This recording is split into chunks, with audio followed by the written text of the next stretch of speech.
Okay, what we're going to do in this video is it's a follow-on from the Atemiwaza video that we've done, where we've shown all the different strikes from head, fist, open hand, shutos, elbows, knees, feet. So we've done all these strikes. Well, now what we want to do is pinpoint exactly what it is that we're going to be hitting. Now there's no point in just looking at this big mass and just punching them in the chest or whatever as hard as we can, punching them in the face as hard as we can. What we want to do is maximise the damage that we do to somebody. So in order to do that, you've got to hit them in specific places in a specific way in order to create the most damage that we can possibly create with a minimum amount of effort, much as Judo is. Maximum efficiency, minimum effort. Okay, what we're going to do is start off with the head first. So obviously this is a target that everybody tries to go for. If you ever watch anybody fighting out in the street, they're always trying to punch to the head or with the haymakers, but the head is generally the biggest target. Now it's also the best target because obviously their brain's in here, so neurologically this is what we want to shut down. So all their main nerves are coming up through their neck into their brain, so if we can disturb that and we can get able to shut that down, then that is good for us. So the first thing that we're going to do is along the jawline. Now much the same as when we've done the preemptive strike, I want to get my whole fist right along the jawline. Now there's a good reason for that. If you feel along your own jawline, there's a small notch about the centre of the way down. Now if you punch up at 45-degree angle or down at 45-degree angle in that notch, what it will do is it will level out your partner, and it allows you a chance to get away. So what we'll do is, just as a wee demo, I'll just sit my knuckles under that point and just touch it, and it gives my partner a shoot over the top of the head, much the same as when you see a boxer who's just going down. Okay, now what we'll do is another one, which is at the back of the jaw here, which is also a pressure point. So what we can do is this can either be struck or it can be grabbed. Now if John just resists with all his worth, and do not move, I'm going to move you forward, but I don't want you to move, you stand stock still. See how his head turns away. So, there's nothing you can do to stop that. Now at the same time, what you can do is using your knuckles, if you're in close, come in here and ram the side of that home, so you're drawing that down that direction, and that will cause the same sort of effect as the stomach point that was just out of the jaw. So that's a good one. So that's pretty well covered that side of the jaw. Now also at the front here, you've got a couple of nerves either side of your chin. Now again, if you don't move your head, keep your head really still, use all the muscles in your neck. So if I try and turn his head, it's relatively difficult to be able to do, but if you pinch these two nerves and just guide them, it's really simple to be able to turn his head. Okay, so what other ones have we got that are around the face? The same, the full jump underneath the nose. Again, if you keep your head forward, John, and I try and move his head up and he doesn't want me to do it, if I just put my finger under his nose, the same thing, you get the same sort of effect.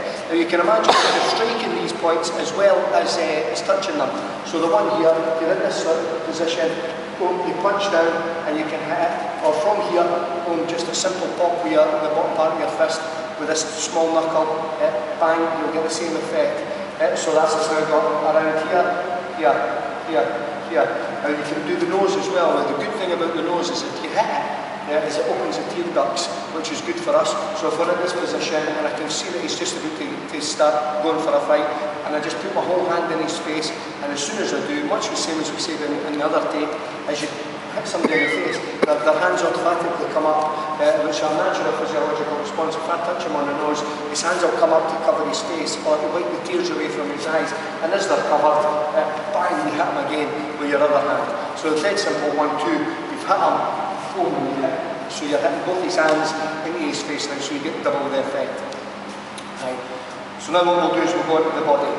So what we've got is the same points as the old traditional ones, the hook ones that you would do. So again, I want to get them backwards. If I hook in just underneath the Adam's apple here, the same sort of thing, and at the side here where the collarbone is, if you hook that in again, it makes your body fold in. Now the reason your body folds in is because anytime you hit a point on the front of the body, your body folds in the way in order to protect yourself, and anytime you hit a point on the back of your body, your body splays out in order again to protect yourself and get you away. Okay, what we're going to do now is focus on the sternum. Now the breastbone shaped like an inverted V. much the same as your fist is shaped like an inverted V, which suits us perfectly. Your body's like a Lego kit. So from here, I hit up. Now as I hit, I don't hit right the way in, which would push them backwards. What I want to do is I want to hit down the way in order to fold his body in the way. So you're here, you've done a punch, and you're going to hit down the way, and naturally his body will fold, which is good for us because it then allows you to do whatever else it is that you want to do in order to incapacitate this guy. Okay, now again, you've got the floating ribs at the side, exactly the same as when we've done the preemptive strike. When we've done the preemptive strike, we were controlling the fence, take a step off to the side in order to expose the whole jawline, punch up into the jaw, and then immediately follow up with the punch into the floating rib. Now again, if you hit somebody properly right at the point of the floating rib, it's unprotected by muscle, so it's a good place to hit because no matter how strong you are, your body's going to fold in. Which, if it doesn't drop you, certainly opens up the opportunities for you to be able to follow up with other attacks in order to be able to incapacitate. Okay, now what we'll do is we've looked at the head, we've looked at the torso, and we're only going to do points on the front of the body because the truth be told, if you're in a self-defense situation and your attacker is in this direction, they're running away. So you don't need to chase after them in order to beat them up. Once they're gone and you're out of the situation. So all we're going to be concerned with is points on the front of the body. So what we'll do is the arms. So up inside between the bicep and the tricep, which can either be pinched or struck. Okay, and a good one. So if we're in close tight here, and I can't get this arm off and I'm trying to pull on, if you punch into that bicep, the arm will come off, which allows you again to be in a better position. Or if you grab my kit as tight as you can, John. Right, so he's got my kit as tight as he can. Now he's not going to let it go. So if I hit both sides of his arm, up here and up here, we'll see the reaction. Now, without telling him what I was going to do there, it's just so you could see what the reaction was. So the hand splays open immediately. Now this is a good one if you're wearing something nice, you've got a nice suit on, or you've just bought a new shirt, you're in a position where somebody's grabbed you, you say, come on mate, are you going to let go of my jacket? Let go. Will you let go of my jacket? They'll immediately let go of your jacket. And now they know that you're not somebody to be... now I'll be from the arms into the hands. So if John, just for demonstration's sake, if you just grab my hand as tight as you can, right in here at the end, between the last two knuckles and just up probably about a half an inch. If you just knuckle that, it makes your hand go really warm. It's a triple warmer point. So if I do that, that's going to make them let go as well. So hold it really tight, don't let go. And that makes them let go. Now that can also be struck as well. So if you grab tight again, you can just hit it and make them let go. Now that's applicable if they're grabbing you again by your shirt, and you want to do any sort of wrist locks that's in the preceding videos in the syllabus, if you hit them, so you're hitting them or hitting them anywhere you want, and in order to be able to weaken the wrist, to be able to apply any sort of locking technique. Anything that can weaken your partner and give you the opportunity to be able to apply whatever it is you want to apply is definitely a good thing. If you're applying a lock, and I do nothing, I just apply the lock, with all the best will in the world, I'm never going to be able to do it because I haven't got the strength to rotate his hand without causing him some sort of pain or some sort of mental distraction. But if I hit him and then rotate it, just by the slightest of taps allows you the distraction you need to be able to apply what it is you need to apply. Okay, so that's us now done pretty much the arms. One more, or two more, sorry. You've got the body of Golgi, the receptor that's just at the top of the elbow. So again, if that is agitated, that'll take the partner down because what it does is it forces the elbow to extend. So if you go really tight on and you just rub it, it forces the elbow up. Now from there, if you strike maybe about 2 inches up from that and you just hit down, what it does again is it straightens the arm and it forces your partner to go down to the ground. Now using that in conjunction with taking a hold of the wrist, the two points, one at the top here and one underneath, if you take a hold of that and rotate it, then it means that I've got good control over my partner. Whereas if I just take a hold of them anywhere, it still allows them to have a modicum of control. So I want full control, so I can take a hold of that. Now these can also be struck as well, so anywhere that you want to hit, you can hit them, and you can hit them for a variety of different situations. Mostly, from grabs.